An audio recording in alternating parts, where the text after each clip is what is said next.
കാഹളം അധ്യായം 5. ചെറിയ ഒരാൾക്കൂട്ടം തന്നെ ഉണ്ടായിരുന്നു പ്രോഗ്രസീവ് ക്ലബിനരികിൽ. മരണവുമായി മല്ലടിക്കുന്ന നിത്യയെ മടിയിലിരുത്തിക്കൊണ്ട് ദയനീയമായി നോക്കുന്ന അമൃതയെ കണ്ടപ്പോൾ ഭൂരിഭാഗം പേരും പരിഹസിച്ച് ചിരിക്കുകയാണ് ചെയ്തത്. ഗോപിനാഥും വാവച്ചനും ഹരിലാലും നിൽക്കുന്ന ഭാഗത്തേക്ക് വിനയ ഒന്ന് നോക്കിയത് കൂടിയില്ല. എന്നാൽ ആളുകളുടെ കണ്ണുകൾ അവളെ കൊത്തിപ്പറിക്കുകയായിരുന്നു. മുറ്റു ഉരുപ്പടി തന്നെ. അത്രയുമൊക്കെ നടന്നെന്നും പറഞ്ഞിട്ടും അവൾക്ക് അതിൻ്റെതായ ക്ഷീണമൊന്നുമില്ലല്ലോ അളിയ. ആളുകൾക്കിടയിൽ നിന്ന് ആരോ അല്പം ഉച്ചത്തിൽ പറയുന്നത് അമൃതയും മക്കളും കേട്ടു. ഋഷി രോഷം കടിച്ചമർത്തുകയാണ്. മുന്നോട്ട് പാഞ്ഞു ചെല്ലാനും ആ കിരാതന്മാരെ വെട്ടിക്കൊല്ലാനുമുള്ള ആവേശമുണ്ട് അവന്. ഇവിടെ ഇരുന്നാൽ ഋഷിക്ക് ചിലപ്പോൾ നിയന്ത്രണം നഷ്ടമാകുമെന്നത് അമൃത മനസ്സിലാക്കി. പോരെങ്കിൽ നിത്യ.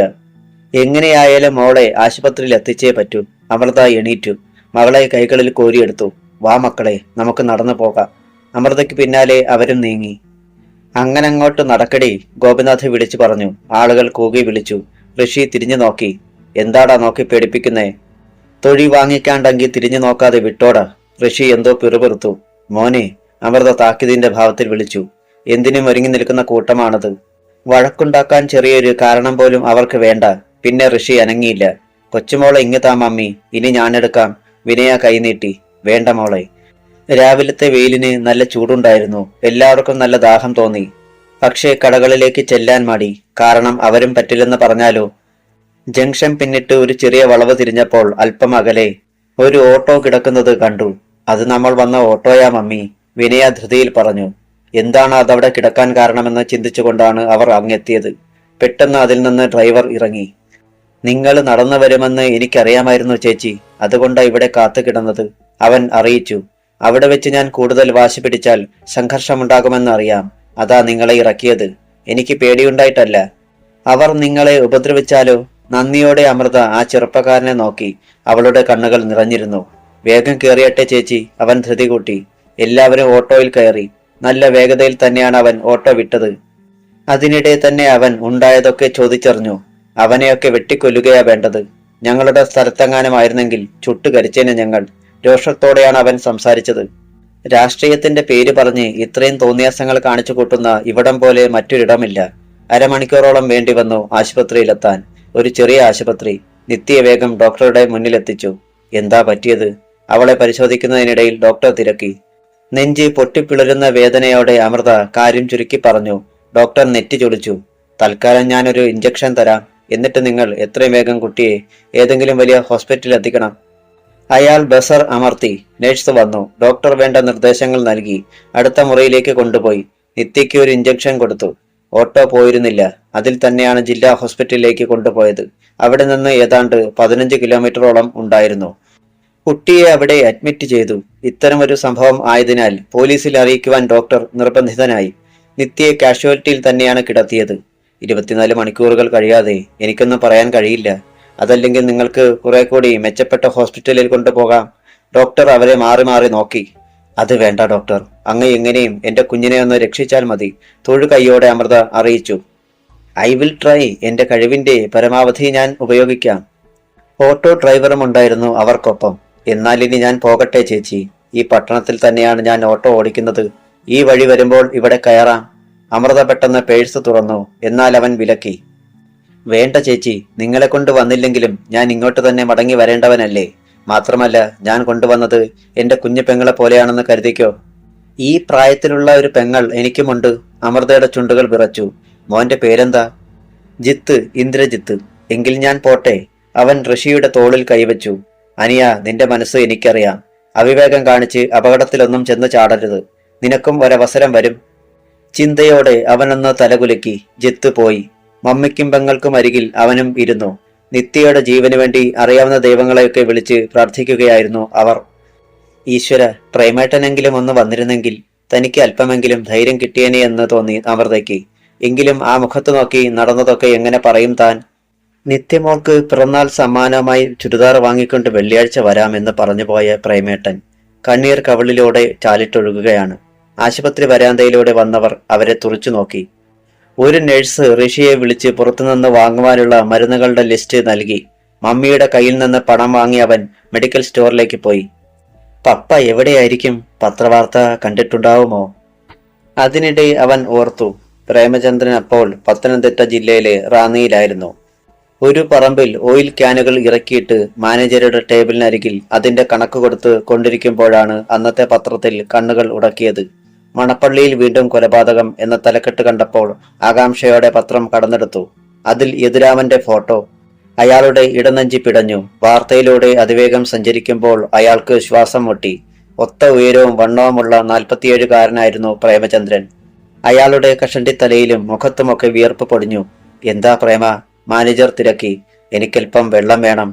അയാളുടെ കയ്യിൽ നിന്ന് പേപ്പർ പിടിവിട്ട് വീണു. മാനേജർ കൂജയിൽ നിന്ന് ഒരു ഗ്ലാസ് വെള്ളം പകർന്നു നൽകി. ആർത്തിയോടെ അയാൾ അത് കുടിച്ചു. തന്റെ മോൻ യദുരാമൻ. ഈശ്വര, എന്താ ഉണ്ടായത്?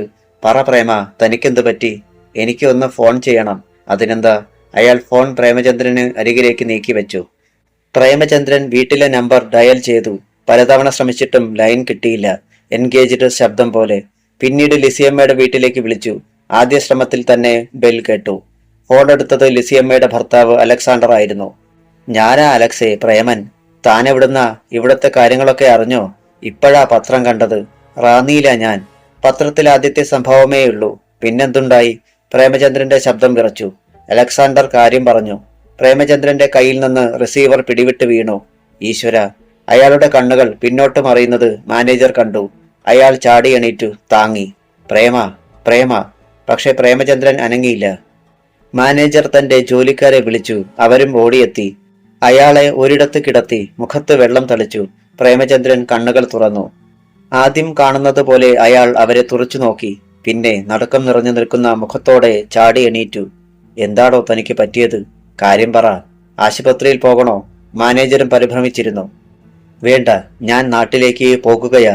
കരഞ്ഞുകൊണ്ട് മറ്റൊന്നും പറയാതെ അവിടെ ഇറങ്ങിയ ഓയിലിന്റെ കണക്ക് പോലും നോക്കാതെ അയാൾ പുറത്തേക്ക് കുതിച്ചു. മാനേജറും ജോലിക്കാരും അമ്പരന്ന് നിൽക്കുമ്പോൾ പ്രേമചന്ദ്രൻ ടെമ്പോ വാനിൽ കയറി കഴിഞ്ഞിരുന്നു. കുതിച്ചു ചാടും പോലെ വാൻ മുന്നോട്ട് പാഞ്ഞു. പമ്പിനരികിലൂടെ വന്ന ഒരു സൈക്കിളുകാരനെ ചെറുതായൊന്ന് തട്ടിയെങ്കിലും അത് വകവയ്ക്കാതെ വാൻ തിരക്കിലേക്ക് ഊളിയിട്ടു. അയാളുടെ മനസ്സിൽ തന്റെ ഭാര്യയും കുഞ്ഞുങ്ങളുമേ ഉള്ളായിരുന്നു.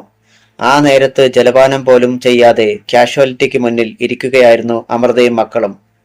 ഓരോ തവണയും വാതിൽ തുറക്കപ്പെടുമ്പോൾ ആകാംക്ഷയോടെ അവർ നോക്കും. നിത്യമോൾ കണ്ണു തുറന്നുവെന്ന് പറയാൻ ആരെങ്കിലും വരികയാണോ? ഉച്ച കഴിഞ്ഞപ്പോൾ ഒരു നഴ്സ് അറിയിച്ചു. അത്യാവശ്യം ഒരു കുപ്പി രക്തം വേണം. എന്റേത് ചേരും. ഋഷി ചാടി എണീറ്റു. എത്ര വയസ്സായി നിങ്ങൾക്ക്? 16. പ്രായപൂർത്തിയാകാത്ത ആളിന്റെ ബ്ലഡ് എടുക്കുമെന്ന് തോന്നുന്നില്ല. സിസ്റ്റർ പ്ലീസ്, ഈ അത്യാവശ്യ ഘട്ടത്തിൽ. 1 മിനിറ്റ്, ഞാൻ ഏതായാലും ഡോക്ടറോടൊന്ന് ചോദിച്ചിട്ട് വരാം.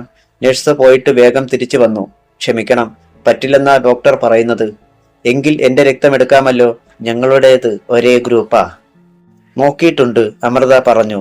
വളരെ ക്ഷീണിതയായിരുന്നെങ്കിലും അത്യാവശ്യമായിരുന്നതിനാൽ അമൃതയുടെ രക്തമെടുത്തു.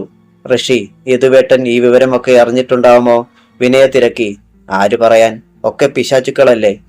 ഏട്ടനെ അവർ ഏത് പരുവത്തിലാക്കി കാണുമെന്ന് ആർക്കറിയാം? അത് ശരിയായിരുന്നു. നേരെ ഒന്ന് നിൽക്കാൻ പോലും കൽപ്പില്ലാത്ത അവനെ പോലീസുകാർ ജീപ്പിലേക്ക് വലിച്ചെറിയുകയായിരുന്നു. അപ്പോൾ തെളിവ് ശേഖരിക്കാനുള്ള യാത്ര തുടങ്ങുകയായിരുന്നു. സീറ്റുകൾക്കും പോലീസുകാരുടെ കാലുകൾക്കുമിടയിൽ ഒരു വിധത്തിൽ ഞെരുങ്ങിയിരിക്കുകയായിരുന്നു യദുരാമൻ. എസ് ഐ രമേശ് ചന്ദ്രൻ പിന്നിലേക്കൊന്ന് നോക്കിയിട്ടാണ് ജീപ്പ് വിടാൻ നിർദ്ദേശിച്ചത്. കുലുക്കത്തോടെ അത് മുന്നോട്ട് നീങ്ങുമ്പോൾ യദുരാമൻ ഓർത്തു, ഈ യാത്ര എവിടെ വരെ ആയിരിക്കും? കഴുമരത്തിലേക്കോ അതോ എന്നേക്കുമായി ഇരുട്ടറയിലേക്കോ? കഴിഞ്ഞ ഒരു രാത്രി കൊണ്ട് 10 ജന്മങ്ങളിൽ അനുഭവിക്കേണ്ടതൊക്കെ അനുഭവിച്ചു കഴിഞ്ഞു താൻ. അടിയേൽക്കാത്ത 1 ഇഞ്ച് സ്ഥലം പോലും ഈ ശരീരത്തിൽ ബാക്കിയില്ല. കൈകളിൽ കിടക്കുന്നത് വിലങ്ങല്ല, തന്റെ മരണക്കൊടുക്കാണെന്നവന് തോന്നി. അറബി രാജ്യത്ത് ഒരു ജോലി സ്വപ്നം കണ്ടിരുന്ന താൻ അറിയാതെ പിറുപിറുത്തുപോയി അവൻ. എന്താടാ, ഞങ്ങളെ തെറി വിളിക്കുകയാണോ എന്ന് ചോദിച്ചതും ഒരു പോലീസുകാരൻ കാലുയർത്തി ഒറ്റ ചവിട്ട്. അമ്മേ! അവന്റെ കണ്ണു തള്ളി. മര്യാദക്കിരുന്നില്ലേൽ പട്ടി, ഒന്നുകളയും നിന്നെ ഞാൻ. അയാൾ കണ്ണുരുട്ടി. മണപ്പള്ളി പോലീസ് ജീപ്പ് പ്രോഗ്രസീവ് ക്ലബിനരികിൽ നിന്നു. അവിടെ ഡ്യൂട്ടിയിലുണ്ടായിരുന്ന പോലീസുകാർ വേഗം വന്ന് അറ്റൻഷനായി.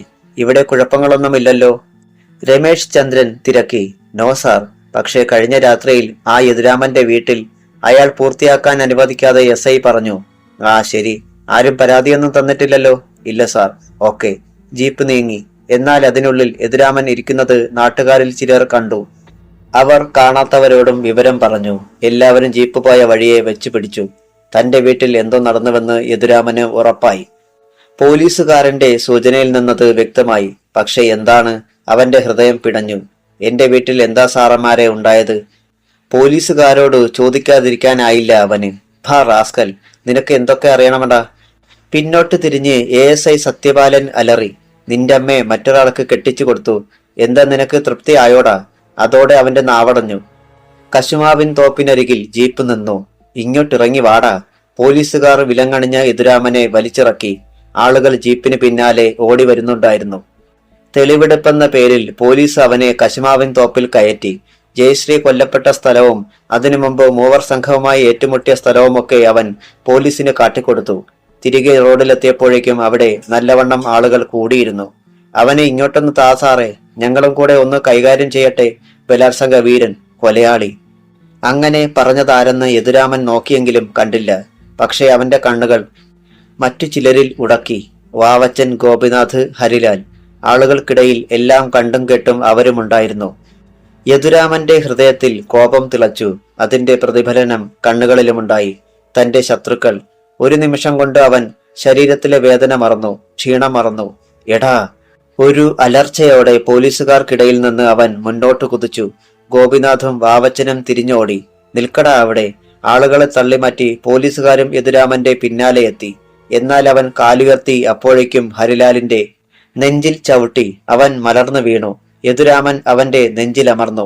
വിലങ്ങിട്ട കൈകൾ അവന്റെ കഴുത്തിൽ ഒരു വലയം തീർത്തു. എന്നെ കുരുക്കിയ ഒരുത്തനെ ഞാൻ വിടത്തില്ലടാ. യദുരാമൻ മേലേക്കുയർന്നു. ഹരിലാലും വലിച്ചുയർത്തപ്പെട്ടു. അവന്റെ കഴുത്ത് വിലങ്ങിനുള്ളിൽ മുറുകി. കണ്ണുകൾ തുറച്ചു. ഹരിലാൽ കൈകാലിട്ടടിച്ച് പിടഞ്ഞു. അധ്യായം 6. മരണത്തെ ഹരിലാൽ മുന്നിൽ കണ്ടു. ഭീതിയോടെ ആളുകൾ അകന്നു മാറി. എടാ നാറി! എന്നെ കൊലയാളിയാക്കിയിട്ട് ഒരുത്തനും രക്ഷപ്പെടാമെന്ന് കരുതണ്ടടാ. ശിക്ഷ അനുഭവിക്കേണ്ടി വന്നാൽ ഞാൻ നിന്നെയൊക്കെ കൊന്നേച്ചേ അനുഭവിക്കത്തുള്ളടാ. കിതപ്പിനിടയിൽ മുരളം പോലെയാണ് യദുരാമന്റെ ശബ്ദമുയർന്നത്. ഒന്നുകൂടി വിലങ്ങ് ഹരിലാലിന്റെ കഴുത്തിൽ മുറുകി. പക്ഷേ അപ്പോഴേക്കും കുതിച്ചെത്തിയ പോലീസ് പിന്നിൽ നിന്നും അവനെ അടിച്ചു. എന്നിട്ടും യദുരാമൻ വിലങ്ങിനിടയിൽ നിന്നും ഹരിലാലിനെ മോചിപ്പിച്ചില്ല. SI രമേശ് ചന്ദ്രൻ കൈ ചുരുട്ടി ഒറ്റയിടിയായിരുന്നു അവന്റെ മുഖത്ത്. ആ! തല പറഞ്ഞു പോകുന്നത് പോലെ ഒരു അലർച്ചയായിരുന്നു യദുരാമൻ. അവന്റെ മൂക്കിൽ നിന്ന് രക്തത്തുള്ളികൾ ചിതറി വീണു. കൃഷ്ണമണികൾ പിന്നോട്ട് മറിഞ്ഞു. അറിയാതെ ഹരിലാലിന്റെ കഴുത്തിലെ കൈ അയഞ്ഞു. ആവേശത്തോടെ അവൻ അത് വലിച്ചു മാറ്റിയിട്ട് ചാടി എണീറ്റു. കഴുത്തിൽ കൈ തടവിക്കൊണ്ട് നിന്ന് കിതച്ചു. വാവച്ചനും ഗോപിനാഥും തിരിച്ചെത്തി. അവർ ഹരിലാലിന്റെ ചുമലിൽ പിടിച്ചു. ഇത്തരം പേപ്പട്ടികൾ മനുഷ്യരെ കൊന്നെടുക്കുമെന്ന് ഇപ്പോൾ തന്നെ സാറിന് ബോധ്യമായല്ലോ? വാവച്ചൻ ചോദിച്ചു. എന്നാൽ SI തറപ്പിച്ചെന്ന് നോക്കിയപ്പോൾ അവന്റെ തല കുനിഞ്ഞു. പോലീസുകാർ റോഡിലിട്ട് ചവിട്ടിപ്പരട്ടുകയായിരുന്നു യദുരാമനെ. ആളുകൾ ക്രൂരമായൊരു സംതൃപ്തിയോടെ അത് നോക്കി നിന്നു. മെമ്പർ ശിവരാമൻ വിവരമറിഞ്ഞ് അങ്ങോട്ട് ഓടിയെത്തി. ഇവനെ പോലെയുള്ളവന്മാരെ ഞങ്ങള് നാട്ടുകാര് കൈകാര്യം ചെയ്തു തരാം സാർ. എങ്കിലേ ഇവനൊക്കെ ശരിയാകത്തുള്ളൂ. വേണ്ട വേണ്ട, ഞങ്ങള് പിന്നെ കൊലപാതകത്തിന് ഉത്തരം പറയേണ്ടി വരും. ആ മെമ്പർ, ഇവിടെ കുഴപ്പമൊന്നുമില്ലല്ലോ? ഇല്ല സാർ. അവനെ ജീപ്പിൽ കയറ്റി.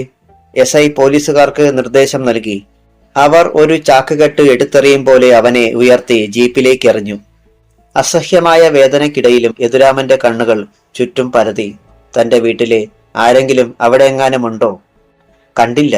മമ്മിയെയെങ്കിലും ഒന്ന് കണ്ടിരുന്നെങ്കിൽ, ഈ മകൻ യാതൊരു തെറ്റും ചെയ്തിട്ടില്ലെന്ന് ഒന്ന് പറയാൻ കഴിഞ്ഞിരുന്നെങ്കിൽ.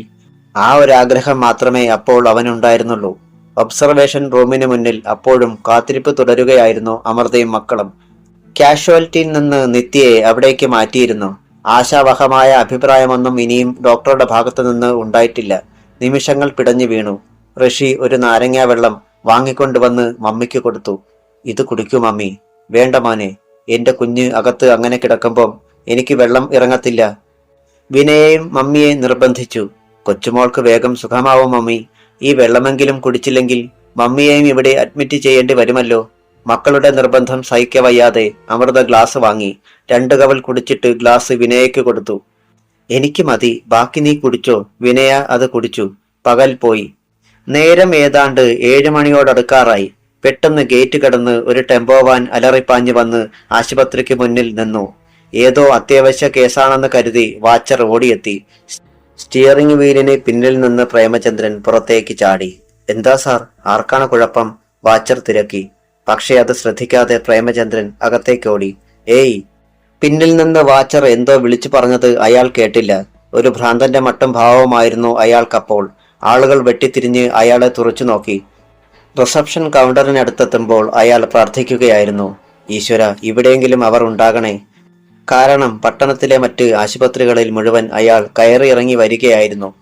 റാന്നിയിൽ നിന്നും വിട്ട വണ്ടി അയാൾ നിർത്തിയത് വീട്ടിലായിരുന്നു. അത് പൂട്ടിക്കിടക്കുന്നത് കണ്ടപ്പോൾ അടുത്ത വീട്ടുകാരാണ് നിത്യയെ ആശുപത്രിയിൽ കൊണ്ടുപോയതാണെന്ന് പറഞ്ഞത്. എന്നാൽ എവിടെയാണെന്ന് ആർക്കും അറിയില്ലായിരുന്നു താനും. റിസപ്ഷൻ കൗണ്ടറിന് മുന്നിൽ നിന്ന് അയാൾ കിതച്ചു. അവിടെ ഇരുന്ന സുന്ദരിയായ പെൺകുട്ടി ആ ഭാവം കണ്ട് ഉദ്യോഗം പൂണ്ടു. നിത്യ എന്നൊരു കുട്ടിയെ ഇവിടെ അഡ്മിറ്റ് ചെയ്തിട്ടുണ്ടോ? വല്ല വിധേനയും അയാൾ തിരക്കി. രാവിലെ കൊണ്ടുവന്ന കുട്ടിയല്ലേ, ഒബ്സർവേഷൻ റൂമിലുണ്ട്. അത് കേട്ടതേ അയാൾ മുന്നോട്ട് നീങ്ങി. അമൃതേ, അയാളുടെ ശബ്ദം കേട്ടാണ് അവരും മക്കളും തല ഉയർത്തിയത്. പ്രേമേട്ട, ഹൃദയം പിളരുന്ന ഒരു നിലവിളിയോടെ അവർ ചാടി എണീക്കുകയും അയാളുടെ മാറിലേക്ക് വീഴുകയും ചെയ്തു. നമ്മുടെ മോള്. പപ്പയെ കണ്ടതോടെ ഋഷിയും വിനയയും കരഞ്ഞുപോയി.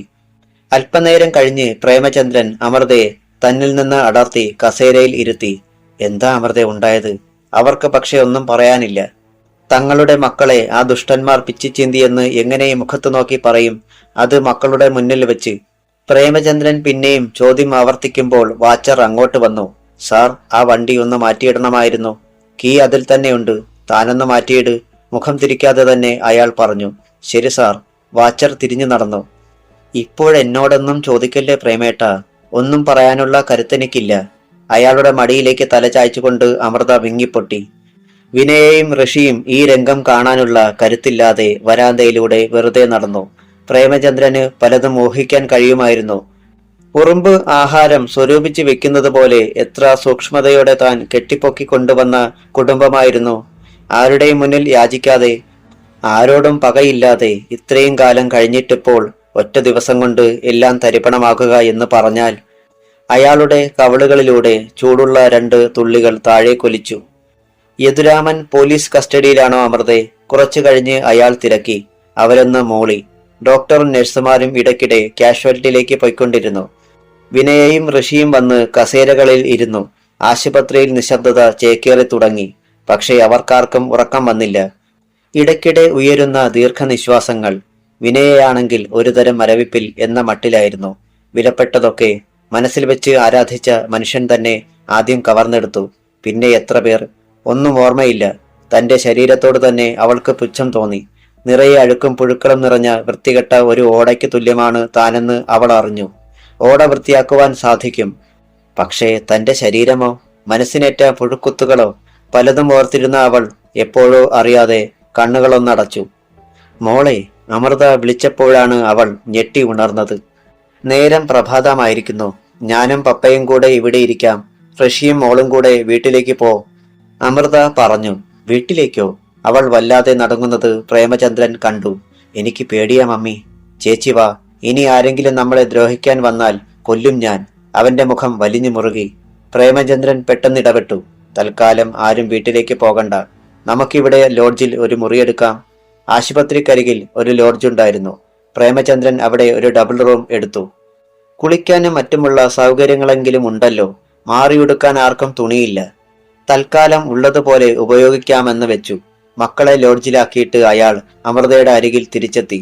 യദുവിനെ ജാമ്യത്തിലിറക്കണം. വീട്ടിൽ നടന്ന അതിക്രമങ്ങൾ കാണിച്ച് പോലീസിൽ പരാതി കൊടുക്കണം. കൊച്ചുമോളിങ്ങനെ കിടക്കുമ്പോൾ താമസിക്കും തോറും കുഴപ്പമാണ്. അമൃത തല കുലുക്കി.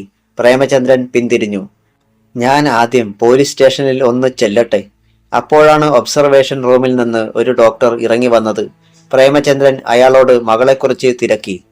ഇപ്പോഴും ഞങ്ങൾക്കൊന്നും അങ്ങോട്ട് തീർത്ത് പറയാൻ കഴിയുന്നില്ല മിസ്റ്റർ പ്രേമചന്ദ്രൻ, അയാൾ പൂരിപ്പിച്ചു. പക്ഷെ ഞങ്ങൾ പ്രതീക്ഷ കൈവിട്ടിട്ടില്ല. പിന്നെ ആരൊക്കെ എന്തൊക്കെ ചെയ്താലും മുകളിലിരിക്കുന്നവന്റെ ഒരു തീരുമാനമുണ്ടല്ലോ. ഡോക്ടർ പോയി. വല്ലാത്ത തളർച്ച തോന്നി അയാൾക്ക്. എങ്കിലും പോലീസ് സ്റ്റേഷനിലേക്ക് യാത്രയായി. ടെമ്പോ വാൻ ഗേറ്റിന് കുറച്ചകലെ മാറ്റിയിട്ട് അയാൾ അകത്തേക്ക് ചെന്നു. ആദ്യമായാണ് പോലീസ് സ്റ്റേഷനിൽ വരുന്നത്. അതിന്റെ പരുങ്ങൽ അയാൾക്കുണ്ടായിരുന്നു. പാറാവുകാരൻ അയാളെ അടിമുടി നോക്കി. തോക്ക് ഭിത്തിയിൽ ചാരി വെച്ചിരിക്കുകയായിരുന്നു അയാൾ. എന്തു വേണം? എസ്ഐയും ഏമാനെ ഒന്ന് കാണാൻ. അദ്ദേഹം എത്തിയിട്ടില്ല. ഉടനെ എത്തിയേക്കും. നിങ്ങളങ്ങോട്ട് മാറി നിൽക്ക്. പ്രേമചന്ദ്രൻ പുറത്ത് ഒരു മരത്തിന് കീഴെ കാത്തുനിന്നു. എസ് ഐയെ കാണാൻ വന്നവരാകും. വേറെയും ചിലരൊക്കെ അവിടെയുണ്ടായിരുന്നു. ഈ കെട്ടിടത്തിനുള്ളിൽ തന്റെ മകനുണ്ട്. അവനെ ഒന്ന് കാണാനെങ്കിലും കഴിഞ്ഞിരുന്നെങ്കിൽ. അരമണിക്കൂറോളം കഴിഞ്ഞപ്പോൾ ഒരു പോലീസ് ജീപ്പ് വന്നു. പാറാവുകാരൻ തോക്കെടുത്ത് അറ്റൻഷനായി കഴിഞ്ഞിരുന്നു. അതിൽ നിന്നിറങ്ങിയ എസ് ഐ തന്റെ ക്യാബിനിലേക്ക് പോയി.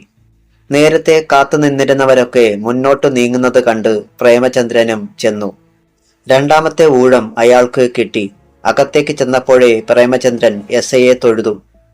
എന്തു വേണം? എസ് ഐ തിരക്കി. ഞാൻ യദുരാമന്റെ അച്ഛനാണ്.